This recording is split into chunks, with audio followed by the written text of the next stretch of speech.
بسم اللہ الرحمن الرحیم عن جابر رضی اللہ تعالی عنہ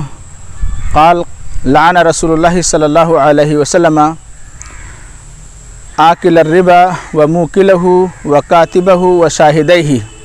رواہ مسلم۔ سامعین، آپ آج سود کے تعلق سے چند باتیں سماعت کریں گے کہ ہمارے معاشرے کی عورتیں، یعنی مسلم معاشرے کی عورتیں خصوصاً سود میں یہ کیسے ملوث ہو جاتی ہیں اور سود میں سودی کاروبار یہ کیسے کر بیٹھتی ہیں انجانے میں۔ آپ غور کریں، ایک وہ شخص ہوتا ہے جو خود بخود سرکار سے لمٹ لے کر یا کسی بڑے آدمی مالدار سے، بنیے سے یا کسی اور سے سود لے کر کے وہ اپنا کاروبار چلاتا ہے، کسی بھی قسم کا کاروبار ہو، چاہے وہ اپنی دکان رکھے یا اپنا کوئی اور لین دین کرے کسی سے، یا کوئی مال غلہ وغیرہ خریدے اور اس کو لینا بیچنا کرے۔ یہ سب طریقے سود کے کاروبار کے اس طریقے سے ہو سکتے ہیں، لیکن بڑی مشکل یہ ہے، ہمیں حیرت ہوتی ہے کہ عورتیں بطور خاص کبھی کبھار انجانے میں، نادانی میں، لاعلمی میں وہ سودی کاروبار میں ملوث ہوتی ہیں۔ یہ شکل میں آپ کو بتانا چاہتا ہوں، اور بطور خاص اپنی اس آواز کے ذریعے سے میں عورتوں کو یہ بتانا چاہتا ہوں کہ آپ للہ اپنی زندگی تباہ و برباد نہ کریں اور سودی کاروبار میں آپ نہ پھنسیں۔ آپ کیسے پھنستی ہیں؟ ہوتا یہ ہے عموماً میرے دیکھنے میں یا میرے ماحول و معاشرے میں یہ ہے کہ میں نے دیکھا عورت کی شادی ہوئی، اللہ تعالیٰ نے اس کو اپنے حکم سے اور اپنے دین میں جائز قرار دیا اس کے لیے کہ ایک مرد جب اس عورت کو اپنے لیے حلال کرے تو وہ عورت کو کچھ نہ کچھ مہر دے جو اس کی حیثیت ہے، استطاعت ہے۔ کہیں کہیں مہر بہت زیادہ مل جاتا ہے، کہیں کہیں مہر بہت کم ملتا ہے، بہرحال کم اور زیادہ کی کوئی بحث نہیں۔ جب عورت کو اللہ تعالیٰ اپنے حکم اور اپنے آرڈر سے کوئی مہر دلوایا کرتا ہے، وہ عورت شادی ہونے کے بعد میں ہوتا یہ ہے کہ اپنے ہی شوہر سے یوں کہتی ہے یا دونوں آپس میں مشورہ کرتے ہیں کہ یہ زیور جو ہے اس زیور کو بیچ لیا جائے اور بیچ کر کے کسی رائس مل میں یا کسی اور چیز میں اس پیسے کو لگا لیا جائے، یعنی سودی کاروبار کر لیا جائے۔ خصوصاً ہمارے علاقے میں جہاں ہم یہ ہیں وہاں پر ایسا ہوتا ہے۔ یا ایک شکل یہ ہوتی ہے کہ رائس مل میں اگر ہم نہیں بھی جا رہے ہیں، اب شریک نہیں ہو رہے ہیں، پارٹنر نہیں ہو رہے ہیں، تو وہ سونا جو زیور کی شکل میں اس کو ملا تھا تو وہ سونا کسی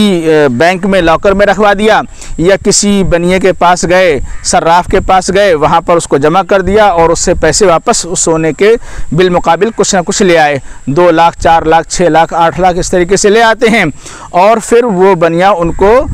8%، 10%، کوئی 12%، معلوم نہیں کتنے کہاں کون لیتا ہوگا، اتنے % پہ پیسے دیتا ہے اور وہ پیسے لے آتے ہیں اور پھر اس کے بعد میں وہ اپنا کاروبار کر رہے ہوتے ہیں۔ کاروبار تو یہاں جائز ہو رہا ہوگا، بات صحیح ہے، صحیح کر رہا ہوگا، اپنا ٹھیک طریقے سے لینا دینا بیچنا کر رہا ہوگا، لیکن جو بنیے سے پیسہ لیا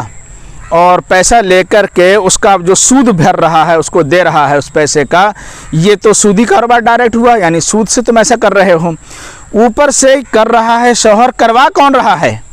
کروانے والی تو ذمہ دار ظاہر سی بات ہے کہ عورت ہی بنی، جس عورت نے اپنا مال دیا، اپنا زیور دیا۔ اللہ تعالیٰ نے، سوچو عورتوں تم غور کرو، اللہ تعالیٰ نے تمہیں کتنا حلال پیسہ دیا تھا، جائز پیسہ دیا تھا، اپنے حکم سے دیا تھا کہ یہ تمہارے مہر کا پیسہ ہے، یہ پیسہ تمہاری شادی ہوئی ہے، ہم نے تمہارے لیے جائز قرار دیا ہے۔ اس پیسے کو تمہیں چاہیے تھا عورتوں کہ تم کسی حلال کام میں لگاتی، اور تم نے یہ کیا کر ڈالا، اپنی زندگی تباہی و بربادی میں پھنسا دی کہ تم نے اپنے شوہر کو دے کر کے سودی کاروبار میں ڈھکیل دیا۔ تم نے ڈبل کام کیا۔ نمبر 1، تم شوہر کو سود کھلانے والی بن گئیں۔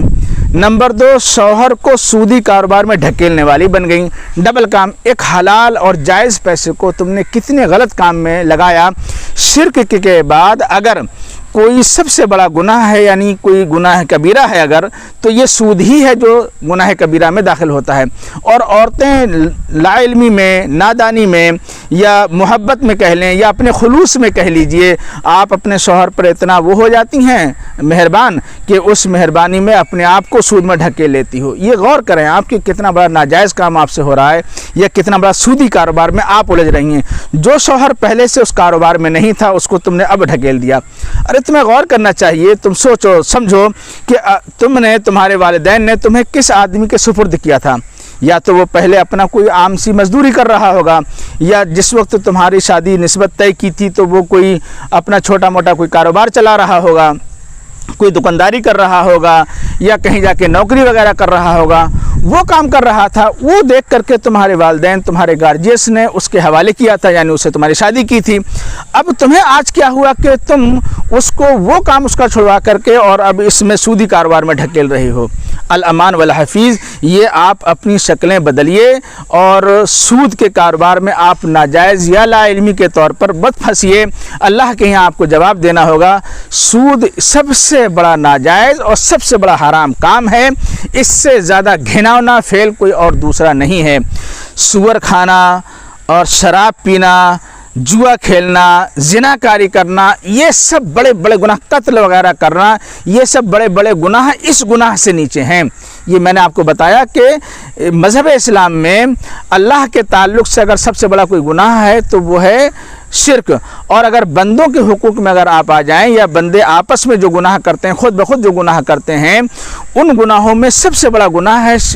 گناہ کبیرہ ہے یہ سود، اور سود کی حرمت اور سود کی تباہی و بربادی، یہ سب کچھ آپ کو علماء کرام بہت کچھ بتاتے بھی رہتے ہیں اور آپ کو معلوم بھی ہے۔ بس فرق صرف اتنا ہے کہ آج میں نے صرف عورتوں کا نام لے کے آپ کو بیان کیا ہے، ورنہ علماء کرام زیادہ تر مردوں کو ڈانٹتے رہتے ہیں، مردوں کو سناتے رہتے ہیں کہ آپ لوگ سودی کاروبار کر رہے ہیں، ایسا ہے ویسا ہے۔ آج میں نے آپ کی یہ شکل، جو آپ حضرات یعنی عورتیں بطور خاص سود میں ملوث ہو جاتی ہیں، ان کے بارے میں آپ کی آنکھ کھولنا چاہیے، اس کے بارے میں کہ آپ اپنے آپ کو سمجھیں کہ میں لا علمی میں کہیں خود تو سود میں ملوث نہیں ہو رہی ہوں۔ حالانکہ ممکن ہے اللہ تعالیٰ قیامت کے دن آپ یہ کہہ کے بچ جاتی کہ الہی میں کیا کرتی، میرا تو خرچہ اسی کے ذمہ تھا، یہ شوہر تھا، یہ سودی کاروبار کر رہا تھا، تو مجھے تو مجبوراً اس کے یہاں رہنا تھا۔ لیکن اب اس میں آپ کیا جواب دیں گی کہ وہ شوہر کہے گا اللہ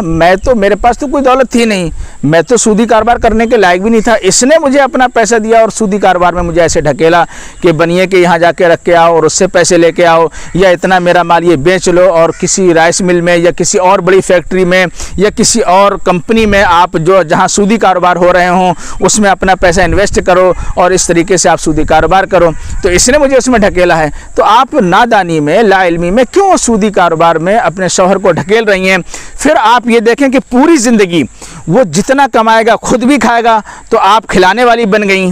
اور وہ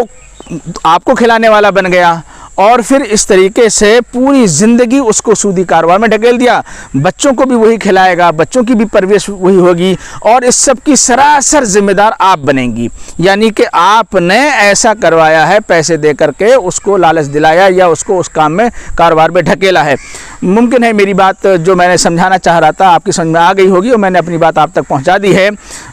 کوشش کیجئے، دعا کیجئے، میں دعا کر رہا ہوں اور آپ کوشش کیجئے کہ اللہ تعالی ہمیں ایسے کاروبار کرنے سے بچا دے اور ایسی خلوص اور ایسی ہمدردی اپنے شوہروں سے کرنے سے ہمیں اور آپ کو باز رکھے۔ اچھا، دوسری بات آپ کو میں یہ سمجھا دوں، دیکھیے آپ اگر چاہیں کہ میں اپنے مال